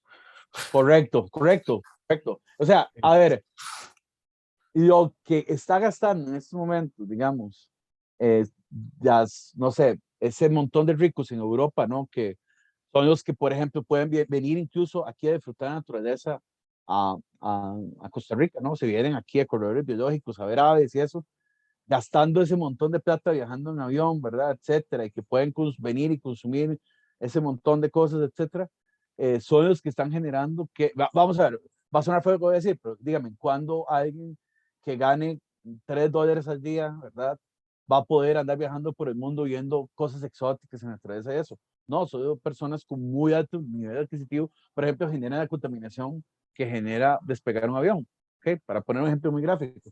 Entonces, ese nivel de consumo, ese nivel de vida que llevan los ricos del mundo, son los que van a generar el desastre planetario que va a vivir la especie. No toda la humanidad, ¿verdad? Que en efecto, vamos a ver, si nos vamos a estadísticas, por lo menos el 60% de la población mundial que vive en países tercermundistas no la ven ni para llevar la comida a sus casas día con día. Entonces, decir que esa gente que con costos puede más o menos alimentarse día con día va a despedazar el planeta y no los hábitos de consumo de ese 10%, 15% rico y de alguna clase media que quiere jugar de pequeño burgués, para usar el lenguaje marxista, pues yo no sé, pero para mí esos son los verdaderos responsables del desastre climático. No la gran mayoría que con costo sobrevive, ¿verdad? O sea, habría que ir realmente al 90% de la humanidad para que vean cómo es que sobreviven, ¿verdad? O sea, Y ese ahí, nivel de vida burgués es y ahí, para, Emma, pequeño burgués es para muy pocas personas, realmente. y ahí, Emma, ahí te aporto dos cosas, ¿verdad? Bueno, ahí tal vez algo más gráfico como que lo que dice Emma, pero es como cuando ahora en la COP, en la conferencia de las partes que habla sobre el cambio climático en Copenhague, la que fue súper criticada, salía una imagen que eran como 400 jets privados parqueados, ¿verdad? De gente que iba a ir a hablar sobre salvar el planeta. Entonces uno decía como, que es la incongruencia, ¿verdad? Y obviamente los que tienen un jet privado no se compra, ¿verdad? El operario de la maquila ahí en Cartago, ¿verdad? Sino es un MAE que tiene mucho, mucho, mucho capital para poder o darse el lujo de volar en jet privado, ¿verdad? Entonces, desde la lógica de esto, sí, ahí es donde radica, ¿verdad? El problema. También hay un libro importantísimo, ¿verdad? Que desarrolla un filósofo y economista español, Joan Martínez Alier, que se llama La ética de los pobres, la ecología de los pobres. Y parte del planteamiento es ese, ¿verdad? También de cómo de estas élites comienzan a culpabilizar a las poblaciones, ¿verdad? Más empobrecidas de los problemas ambientales, diciendo de que qué casualidad que donde hay mucha contaminación, hay poblaciones muy pobres, ¿verdad? Entonces seguro ellos son los culpables de que son los que contaminan, de que no tratan bien las aguas, de que no tratan bien sus residuos y la, ¿verdad? Sin embargo, obviamente que es un discurso súper fácil de votar porque de ahí hay gente que con costo sobrevive, o sea, su nivel de consumo es muy bajo. De hecho, ya hay escalas o indicadores desarrollados, ¿verdad? Como el caso de la huella ecológica, donde se plantea algo tan sencillo de que si toda la población planetaria consumiera como consume un habitante promedio de Etiopía, lo que ocuparíamos para sobrevivir la especie humana sería un cuarto del planeta, o sea, ¿verdad? Mientras que si todo el planeta consumiera como consumiera un habitante promedio de Estados Unidos, ocuparíamos 3,5 planetas. Y si toda la especie humana consumiera como consume ¿verdad? Un habitante de Qatar, ahora que hace el mundial ahí, o de Dubái, ocuparíamos entre 6 y 7 planetas para poder abastecer los alimentos y los recursos a todas las personas. Entonces, con estas lógicas queda muy claro, ¿verdad? De quién es o quiénes son los que se están comiendo, ¿verdad? Al planeta y a las personas también, porque son los que llegan a empobrecer, a devastar estos lugares y a no garantizar, ¿verdad? Las condiciones mínimas de salario dignas, de producción y demás, ¿verdad? Como yo les decía a mis estudiantes, cuando una compañía se va de Costa Rica, no se va porque quiere ir a mejorar las condiciones de trabajo a otro lugar, Se va porque en otro lugar de trabajo, en otro lugar ofrecen condiciones de trabajo más flexibles y pueden pagar menos y obviamente abaratar un coste productivo con Puede más amplio. explotar con más facilidad. Exactamente. Entonces, su intención no es mejorar la condición de nadie, su intención es tener ¿verdad? La mayor utilidad a costa de la fuerza de trabajo de muchos otros que con costo logran, ¿verdad? Subsistir con una, dos comidas al día y viven en situaciones muy decadentes, muy deplorables. Entonces, sí, algo que hay los culpables, ¿verdad? O los principales responsables de esto ya están muy claros, solo que obviamente ellos también tienen toda la maquinaria para jugar, ¿verdad? Con la publicidad, con la información y demás, y levantar las cortinas de humo para seguirte haciendo creer de que vos y yo, ¿verdad? Somos los responsables de que el planeta se esté muriendo porque, no sé, viajamos mucho en bus o porque tenemos un carrito ahí para andarnos, no sé. Entonces, ¿verdad? Eso es como el problema de fondo, data ahí, ¿verdad? Data ahí. Ok. Bueno, muchísimas gracias. Vamos a ver, no sé si alguien más tiene una duda, alguna pregunta más. Creo que estaremos como tal vez para una que se responda de forma corta. Si no, pues tiro yo una, que a mí me parece como muy interesante eso que ustedes hablan sobre la necesidad de decir las cosas como por su nombre, ¿no? O sea, sobre el hecho de utilizar la palabra o el concepto o la idea detrás de capitaloceno y no antropoceno, ¿verdad? Eso me parece como una idea fundamental. Lo mismo, digamos, me parece a mí que hablar de cambio climático es, es como un eufemismo, o sea, como que nada más está cambiando el clima, digamos, ¿verdad? Es como que ahorita deberíamos estar en el veranillo en San Juan, en Costa Rica, y no estamos en el veranillo de San Juan porque cambió nada más, o sea, Tenemos un eh, huracán. exacto, digamos, son como maneras para no decir las cosas con la crudeza con la que hay que decirlas. Claro, Entonces, por ejemplo, hoy aparecieron más de 25 orcas en Samara. bueno, exacto. Entonces yo no sé si, y esta es la pregunta, digamos, si ustedes consideran que tal vez ya no deberíamos hablar de cambio climático, sino de colapso. Y se los menciono porque también es un concepto que, Yo apoyo esa digamos, tesis. la colapsología, ¿verdad? Ha sido, digamos, Ujú, como una serie de estudios, ¿no? Que se están haciendo ahorita actualmente y específicamente me refiero a un texto, ¿verdad? Como el de Carlos Taibo, ujú. ¿verdad? Que habla mucho, digamos, sobre esta idea de colapso y que deberíamos ya hablar, digamos, sobre colapso civilizatorio y planetario, digamos, a ese Así nivel, es. ¿verdad? Eh, no sé quién me quiere hacer un Bueno, comentario sobre eso. dentro de esa lógica, yo, por ejemplo, ya cuando yo entré a trabajar a Lina para comenzar a estos cursos, hace más de 10 años, todavía yo les hablaba un poco de que si cambiábamos, ¿verdad? Todavía estaba, creo que pecaba un poquito de ingenuidad, pero sí les hablaba todavía de que si cambiábamos todo nuestro sistema, nuestros hábitos y como civilización, ¿verdad? Podríamos revertir, ¿verdad? La situación. Yo en este momento, ¿verdad? Trato de nombrarle las cosas como son y aunque a veces, les digo, bueno, cuando llego al cambio climático y hablar de toda esta cuestión de la posible extinción de la humanidad, de parte de la humanidad, les digo que soy tal vez un poco apocalíptico para que utilizarles un término así bien común entre la jerga cristiana, ¿no? Pero yo hablo de que ya no se puede revertir. O sea, ya en este momento ya no podemos revertir el problema y ahora lo que tenemos que hacer, ¿verdad? Sería básicamente mitigar lo que se pueda mitigar y lo que viene es adaptarnos, ¿verdad? Los procesos de adaptación a los cambios drásticos, ¿verdad? Por ejemplo, les decía, en el 2018 por primera vez en Costa Rica entró un huracán de forma directa, ¿verdad? Y que provocó que toda la costa limonense, de Caribe Sur hasta Caribe Norte, fuera, ¿verdad?, totalmente desplazada, ¿verdad?, hacia más adentro en albergues y demás, porque no sabíamos, ¿verdad?, qué cosa iba a pasar cuando entrara el huracán. Al final se desvió y pasó por pala. Esto antes no era una preocupación mayor para nosotros porque simplemente las ondas tropicales o los huracanes pues, nos llegaban como la colita y provocaban fuertes lluvias, inundaciones, pero no pasaba el huracán por encima.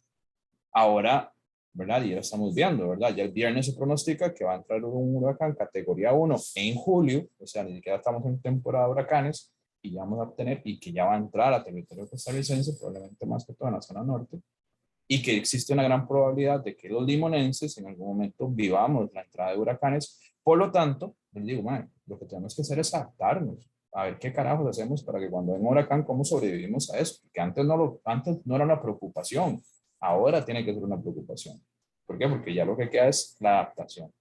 Y eso obviamente pensar lo que es la única herramienta tal vez de que tenemos de defensa son las estrategias que podamos desarrollar de adaptación, porque como te decía, ¿verdad? Yo sí considero que estamos en el ocaso civilizatorio y que prácticamente el colapso, ¿verdad? De la civilización, el colapso económico, el colapso humano ya es inminente, o sea, no podemos negarlo y lo que nos queda es trabajar para ver cómo nos adaptamos y sobrevivir a lo que hay. Bueno, yo nada más, totalmente de acuerdo con Sebas y nada más para recalcar un dato, ¿no? Una evidencia de que un mes vamos a totalmente gastar todos los recursos que tenemos para sobrevivir como especie. Entonces, bueno, lo que se avecina es un escenario, bueno, a mí también me gusta mucho las narrativas apocalípticas y toda esta cuestión escatológica. Entonces, no tengo ningún problema con eso. De hecho, estoy obsesionado con eso desde niño. Siempre me ha gustado las distopías y eso. Pero lo que se avecina sí es una hecatombe, por usar el lenguaje también un poquito religioso, ¿no? Un asunto muy complejo que no tenemos ni siquiera la dimensión de lo que va a suceder, ¿verdad? Se especula una crisis de alimentos espantosa, se especulan inundaciones de ciudades, si no, pregunten a sus amigos mexicanos o vean noticias sobre México y lo que está sucediendo estos días en el mismo DF. Se especula migraciones terribles, ¿verdad? De pueblos totalmente devastados. El año pasado sucedió en Estados Unidos, un estado que quedó totalmente devastado, ¿verdad? Por un huracán. Entonces, a eso nos vamos a tener que acostumbrar, ¿no? Para poner la metáfora cinematográfica, una combinación entre Mad Max y no sé, Blade Runner, una hora así, ya, o sea, como inteligencia artificial rara ahí y un mundo con un colapso ecológico inminente, ¿verdad? Entonces los retos del siglo XXI son muy complejos porque, como decía bien Sebas, los que se adapten a esas condiciones son los que van a sobrevivir a lo que se avecina, ¿verdad? Yo creo que todavía estos años podremos mantener cierto nivel. El problema me parece a mí va a ser entre más pase el tiempo, ¿verdad? 2030 y sobre todo 2040. Creo que 2040, 2050 van a ser las décadas de infección de la especie humana en este planeta. Y aunque en ese momento, no sé, nos volvamos todos anarcoecologistas y primitivistas y renunciemos a la calefacción, renunciemos a la electricidad, renunciemos a la energía que viene desde el carbono y nos vayamos a vivir a una selva todos, a la supervivencia, ¿no? Como en el paleolítico, ya lo que viene es inminente, digamos, o sea, por ponerlo así, y por más que, no sé, ahora hablan de capitalismo verde y Greta Thunberg salga hablando de que hay que salvar el planeta, lo que deberíamos de salvarnos a nosotros mismos. El planeta ya ha pasado peores cosas que nosotros. Y créanme que se va a recomponer, digamos, de lo que se avecina. El problema es que sí han habido colapsos civilizatorios antes, pero de civilizaciones pequeñas.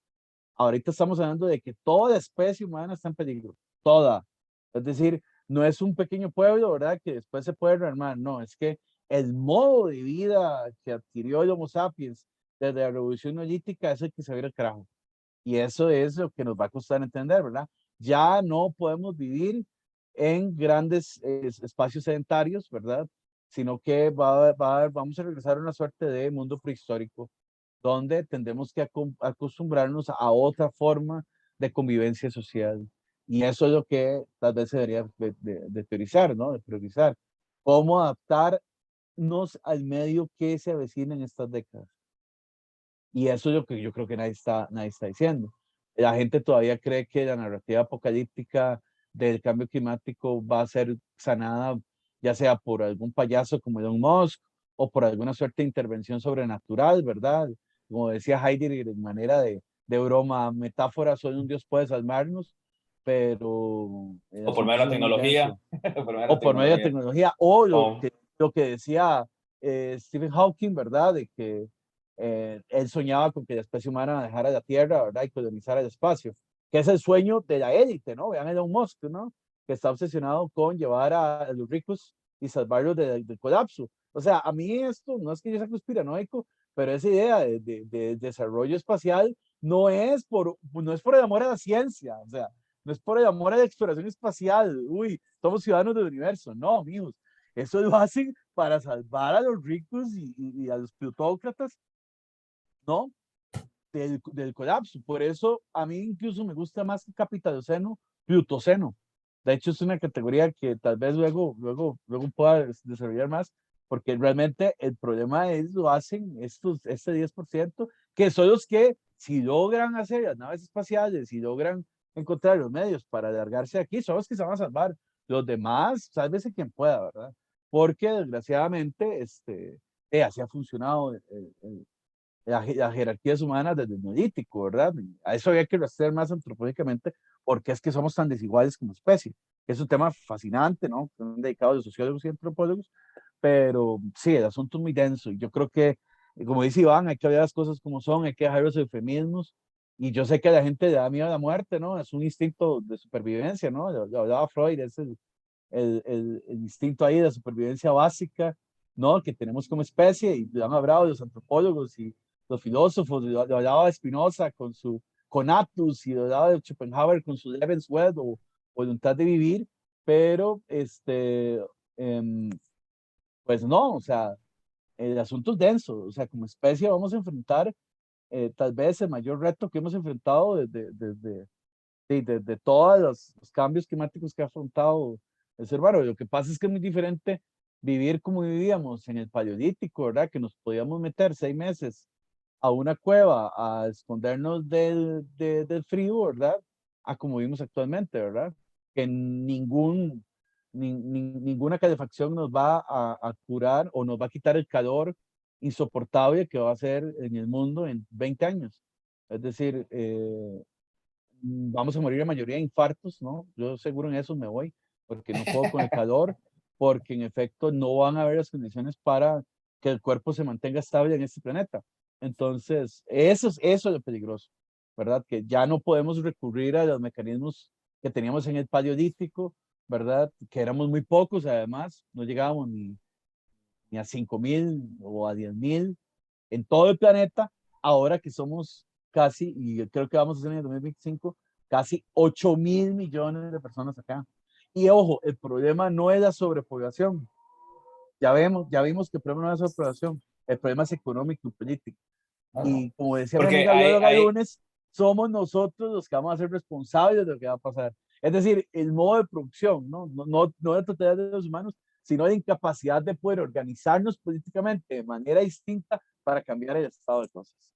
Sí, porque vamos, ahí me parece muy interesante lo que dice Emma, dos puntos. Uno, las migraciones. O sea, los mismos ecofascistas hablan de cuando ya devastan un sitio, ¿verdad? Ya ha pasado en África, ha pasado en nuestra América, comienzan a migrar hacia otros lugares, obviamente, donde las economías son más sobresalientes, y comienzan a condenarlos y a cerrar fronteras y a dejar que se ahoguen en el mar y demás, ¿verdad? Y eso, obviamente, es un discurso, ¿verdad? Completamente fascista, ¿verdad? A la hora de impedir la entrada, ¿verdad? Y que la persona pueda llegar allá a desarrollarse y además de cómo lo criminalizan y demás, todo, ¿verdad? Entonces, por Bueno, y de ahí, hecho, yo iba a cerrar esta intervención recordando que hace 5 años hubo esa tormenta Nate que mencionaba Sebas, que despedazó casi que todo Costa Rica, y recuerdo que la UCR tuvo que suspender clases. Nunca se me va a olvidar que los memes decían, ni Otto Guevara logró lo que cerrar la UCR, ¿no? Y un desastre natural, sí. Curiosamente acaba de llegar una circular, uno de los grupos que tengo con estudiantes, de una estudiante que les mandó, diciendo que aquellos estudiantes que la pasaran mal por la situación climática del país, por favor lo comunicaran a las autoridades competentes. Y precisamente eso es lo que vamos a enfrentar, ¿no? Un mundo caótico, un mundo donde la gente va a perder sus hogares, así, va a tener que emigrar, muchos vamos a tener que emigrar a otros países con mejores condiciones. Yo me imagino que va a tener que emigrar a un país frío, tal vez en Finlandia me acepten porque en el Porque va a trópico estar como van a un poder trópico. sobrevivir. No, porque Finlandia va a estar como Costa Rica, así todo tropical ya. Exacto, exacto. Entonces, en Noruega va a ser un país tropical en 20 años y nosotros vamos a ser un infierno, así, nosotros vamos a ser literalmente así, Dante se va a quedar atrás. Entonces, eso lo vamos a enfrentar, o sea, y nosotros podemos burlar de eso, pero ya cuando lo enfrentamos es como, oh por Dios, sí, sí está feo, ¿verdad? Y otra vara, no, Entonces, y quería hablar de la sobrepoblación, algo porque también existe ese discurso de que somos muchos, pero lo irónico de esto, por ejemplo, es de que muchos ecofascistas hablan de que somos muchos humanos, ¿verdad? Pero niegan, ¿verdad? La idea de la sobreproducción por ejemplo, de ciertos productos, principalmente de cárnicos o de lácteos, que provocan de que en este momento hay ya más de 21 mil millones de animales, ¿verdad? Producidos de manera inducida, producidos por las personas, que gastan básicamente 10 veces más elementos naturales que nosotros, y ahí nunca se habla de sobrepoblación, ¿verdad? O sea, el sistema productivo está produciendo, ¿verdad? En este momento hay 3 vacas por cada persona en el planeta, básicamente, para producir gran cantidad de productos alimenticios, ¿verdad? Que ni siquiera es para alimentar a las poblaciones, sino es para alimentar a ciertos sectores del mercado, donde más del 30% además de toda esa comida se bota intacta, ¿verdad? Se llega a desechar, y hablan de sobrepoblación humana, pero nunca hablan de sobrepoblación animal, ¿verdad? Cuando si cambiamos nuestro sistema alimenticio, ¿verdad? Ahora retomando la pregunta de Elisa, de la idea de las concepciones sobre los otros animales, nosotros podemos cambiar nuestra dieta y ya ahí podemos generar un fuerte impacto porque estamos sobreproduciendo, ¿verdad? A gran cantidad de especies que ocupan muchísima alimentación, y ahí sí podemos hablar de que estamos sobrepoblando, ¿verdad? El planeta. Y todo eso, ¿verdad? Todo lo que implica a nivel ecológico. Y eso nos lleva a lo que hablábamos, ¿verdad? La idea del Overshot Day, que es como el día del sobregiro planetario, que en menos de 7 meses ya estamos comiéndonos los recursos, ¿verdad? Los elementos que deberíamos de gastar en un año. Y a partir de julio, que es como 20 y algo de julio, estamos en un viviendo, mes. ¿verdad? Estamos viviendo ya con los recursos prestados que nos tocaría comernos el otro año, y ahí vamos ya en una deuda, ¿verdad? En una deuda Estamos peor que planetaria, la deuda interna de Costa Rica, algo así, ¿verdad? el Entonces déficit. la deuda ecológica es altísima, la deuda Bueno, ecológica nuestra es gigante. estamos, compañeros, estamos. Eh, bueno, sumamente interesante, ¿verdad? Yo creo que esto más allá de un fatalismo o de una, ¿verdad?